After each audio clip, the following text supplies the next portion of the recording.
السمك اللي معايا ده تونة او سمك سردين. هاتي السمكة الكبيرة تعرفي تنضفيها وتعرفي تطبخيها، سواء هتقليها او هتعمليها في صينية ما تنهريش منك. انا جبت السمك ونضفته. لو هتقليه تشيلي الديل والدماغ وتفتحي البطن وتغسليه حلو. لو هتعمليه في صينية هتسيبي الديل زي ما هو والدماغ زي ما هو، بس هتشيلي الخياشيم وتفتحي البطن وتنضفيه وتنقعيه في ليمون ورق لورا وملح.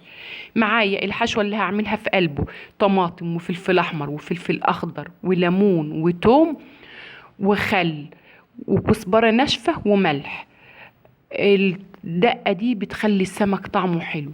معايا هعملها في الخلاط، ومعايا في الوقت ده السمك البصل مقطعاه صغير. معايا بصلتين مقطعهم صغير، هحطهم تحت في الصينية، فرش في الصينية تحت السمك.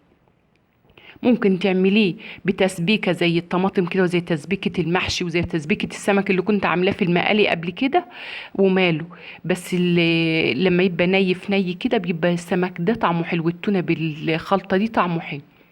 معايا في الخلطة اللي انا عملتها حطيت لها شوية زيت على الفرش وشوية زيت على الحشو، وقلبت شوية من الحشو على الفرش اللي انا فرشته في الصينية ده وهحطه في الصينية. ممكن اعمل طرنشات بطاطس رقيقة خالص واحطها فوق البصل ده، بيبقى طعمها حلو وبتاخد من طعم السمك.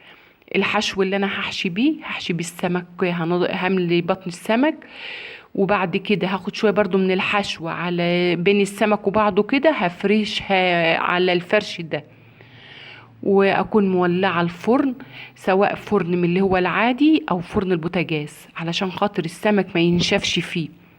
اولع الفرن واحط فيه السمك يستوي، اغطيه شوية يستوي فيه براحته والبصل يستوي، وبعد كده هخرجه من الفرن. السردين ده أكلة شتوية جميلة، وأكلة بسيطة وطعمه لذيذ وريحته حلوة، والطريقة ديت من ريحة السمك حلوة خالص فيه وجميلة وطعمه لذيذ. وده كان غدا النهاردة، وأشوفكم في فيديو جديد.